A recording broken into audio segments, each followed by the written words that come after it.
रहने वाले हैं। इनका परिवार राधा स्वामी सत्संग से जुड़ा है। सत्संग के बारे में आज इनसे बात करते हैं कि वास्तव में सभी लोगों को सत्संग करना चाहिए या नहीं।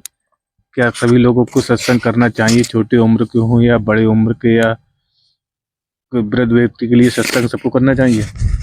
हाँ, वैसे तो सबके लिए। और सत्संग से तुम्हारे जीवन में क्या परिवर्तन आया? परिवर्तन तो बताओ अपने हाथ में। जैसे सत्संग में जाने से लोगों के विचार चेंज होते हैं, बताते हैं। हाँ, विचार होता है, लेकिन जब जिसकी जैसी भावना हुई मतलब भावना आपने बताई जैसी होगी, लेकिन सत्संग में जाने से भावना चेंज होती है कि वहाँ शांति, मनोकामना पूरी होती है, ज्ञान मिलता है। सब ना है जा चीज को मानने वाले, बेटा सत्संग में जा रहा है, बाकी बाद में फिर वैसे ही।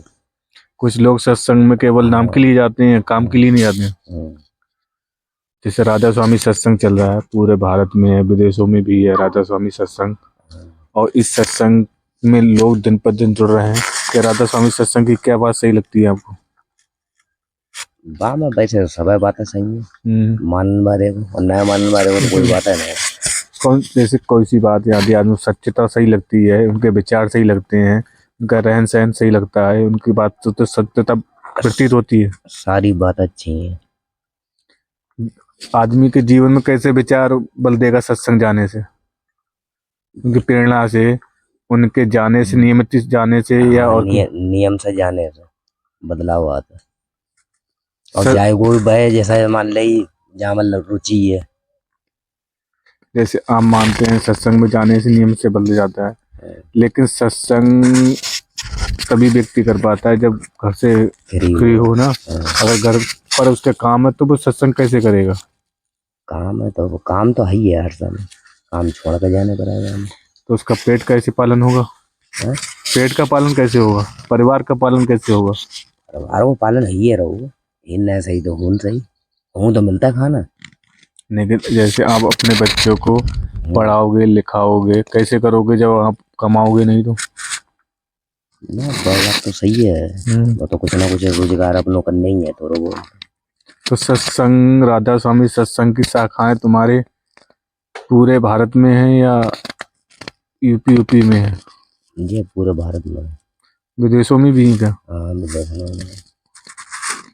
तो लोग ये कहते हैं गुरुजी साल में एक बार आते हैं, मोबाइल द्वारा या टीवी द्वारा सत्संग उनका होता है, उनसे उनका कितना प्रभाव पड़ता है?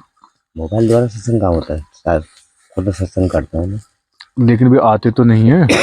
आता डेली सत्संग देते हैं। हाँ, जहाँ आवेंगे साल भर है ना एक फेरा आने ही आना।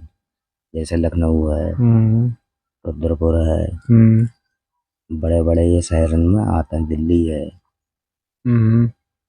तुम ये बड़े बड़े डेरा। तुम कई बार गए हो सत्संग? कहाँ?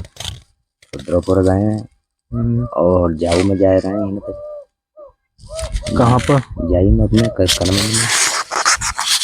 सरकार सत्संग के लिए बगैर क्या कहते हैं उसके टैक्स फ्री पैसा करती है। जो आप धार्मिक काम में पैसा लगाते हैं उसका सरकार टैक्स नहीं देती है।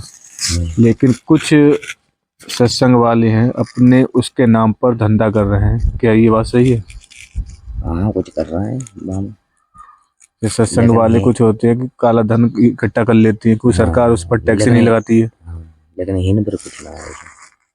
तो राधा स्वामी सत्संग में लोग पहले से कम है या ज्यादा बढ़ गए?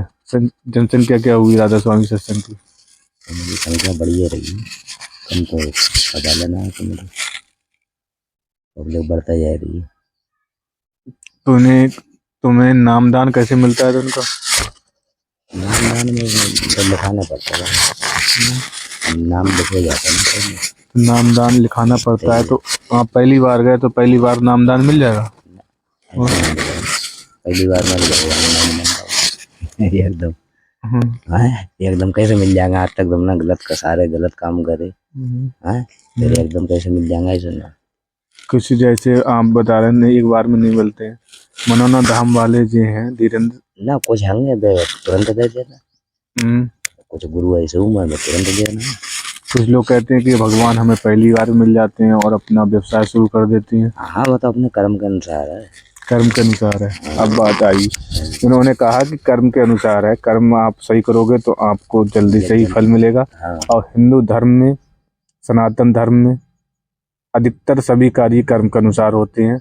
और ये हमारे साथ थे राधा स्वामी सत्संग के अनुयायी, जो कि इन्हें राधा स्वामी सत्संग को मान